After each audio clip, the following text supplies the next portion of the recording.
Coucou, clap quatrième pour la construction d'un chalet en bois. Donc, je vous invite à aller voir les trois autres claps avec plein d'infos que je vous transmets sur mes recherches perso pour mon chalet en kit en bois que je vais construire l'an prochain. Donc, je ne suis pas une spécialiste, je suis complètement novice là-dedans, mais vraiment, je m'éclate bien à apprendre plein de choses. Et donc, eh ben, je les partage et je vous les partage. Alors, le clap quatrième, on va commencer avec les isolants. Donc, si vous isolez votre chalet au niveau des murs, au niveau de la dalle porteuse et au niveau du toit, en fait, vous pouvez très bien utiliser des isolants différents et de différentes épaisseurs. Moi, je dirais que les deux que je ressens vraiment efficaces, c'est la laine de bois, la fibre de bois et le liège. Alors apparemment, le liège, c'est quand même assez cher. Donc je ne sais pas, je suis en cours là d'exploration là-dessus. Mais la laine de bois est assez usuelle. En fait, on l'utilise pas mal. Et donc, ça demande, quand on utilise des isolants, d'avoir à certains endroits de la maison ce qu'on appelle un pare-vapeur et un pare-pluie à l'extérieur.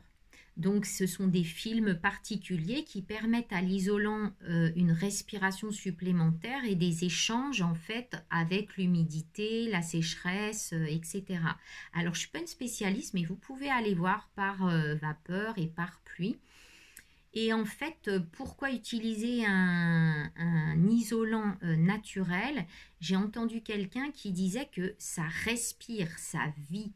Donc en fait, il y a des adaptations et il y a une adaptation et une souplesse de l'isolant qui est présente donc quand il est naturel en fait. Et alors que quand il est chimique, c'est plus figé et voilà. Donc après au niveau de la durée de vie, apparemment si vous prenez du polystyrène extrudé comme on m'a proposé, c'est un super isolant, ça dure vachement longtemps, mais là pour moi c'est pas du tout écolo et j'ai pas du tout envie de ça en fait.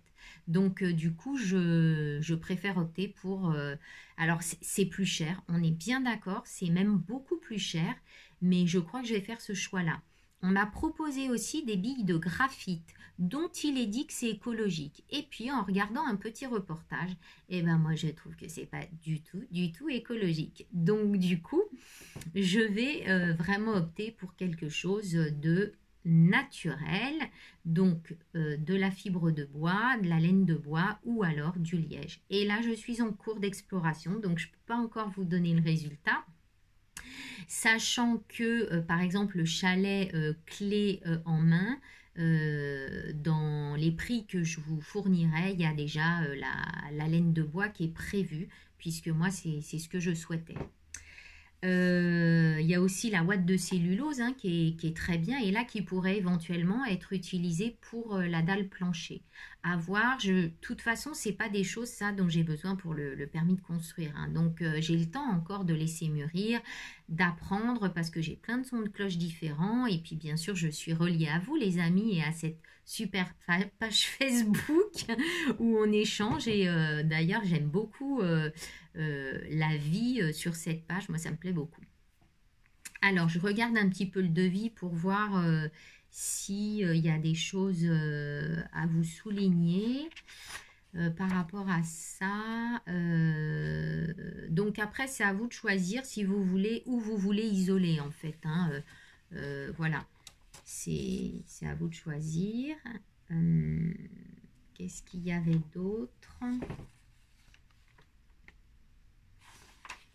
Voilà, donc alors, le chalet tout en un, que je vous dise à peu près combien ça coûte, avec l'isolation naturelle, RT 2012, ça comprend électricité, plomberie, permis de construire, les fondations, Donc tout ça, tout est englobé dedans. Ils peuvent même vous fournir les éléments de la salle de bain, de la cuisine, etc.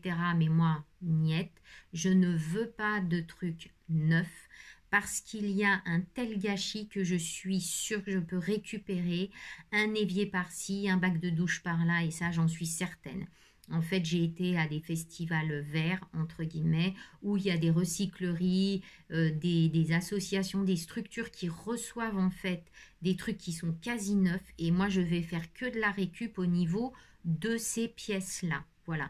Et je construirai moi-même mes toilettes sèches. Au début, elles seront comme elles seront et j'améliorerai au fur et à mesure. Voilà.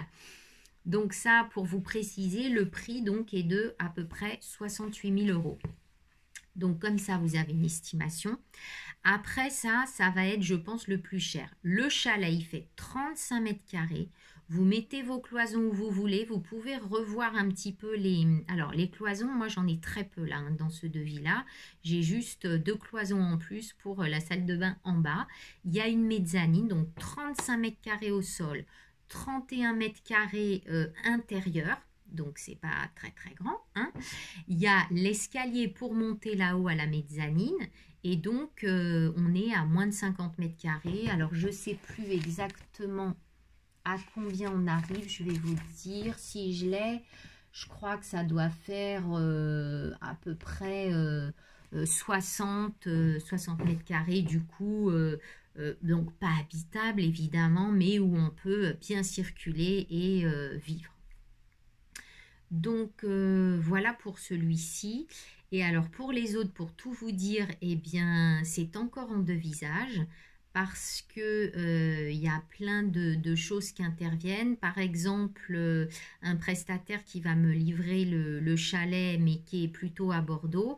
Et quand on parle des isolants, moi, je lui dis, ben, on peut les faire livrer sur place avec un magasin qui est pas loin, par exemple.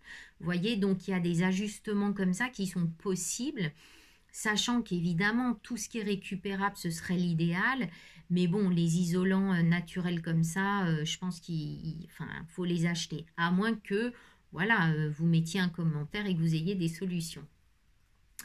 Donc, pour l'instant, j'ai pas trop envie d'en dire plus sur où je vais être, etc. Sachant que mon projet, il est pour l'instant avec ce chalet et que je ne peux pas gérer l'ensemble qui sera plutôt un ensemble collectif parce que voilà, je souhaite vraiment qu'on vive ensemble. Et donc, ce sera un petit lieu, une petite oasis. En fait, pas très grand, mais voilà, je vivrai pas toute seule sur le terrain de toute façon. Donc je me réjouis de ça, mais pour l'instant, je ne peux gérer que cette construction, c'est déjà beaucoup. Et puis voilà, d'ici un an, ça va encore bouger de toute façon. Donc je me réjouis. Et pour les autres chalets au niveau des prix,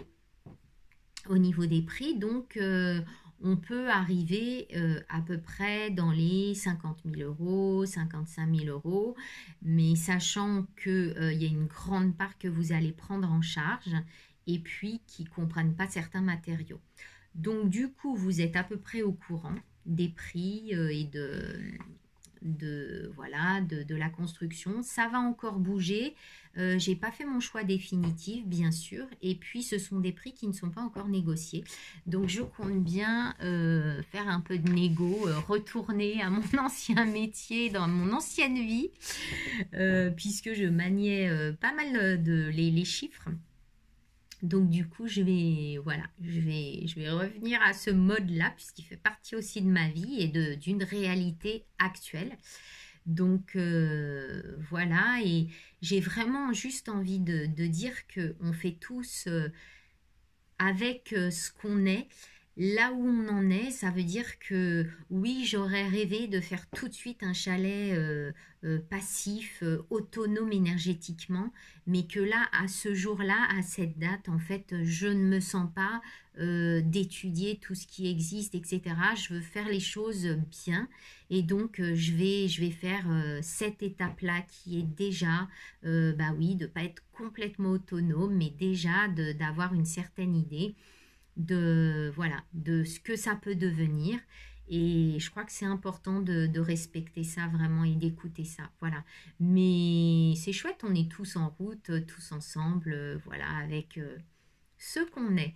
Alors, bah, je vous fais plein de bisous et puis il y aura d'autres étapes derrière, bien sûr, hein, puisque c'est pas terminé l'histoire et le voyage. À bientôt!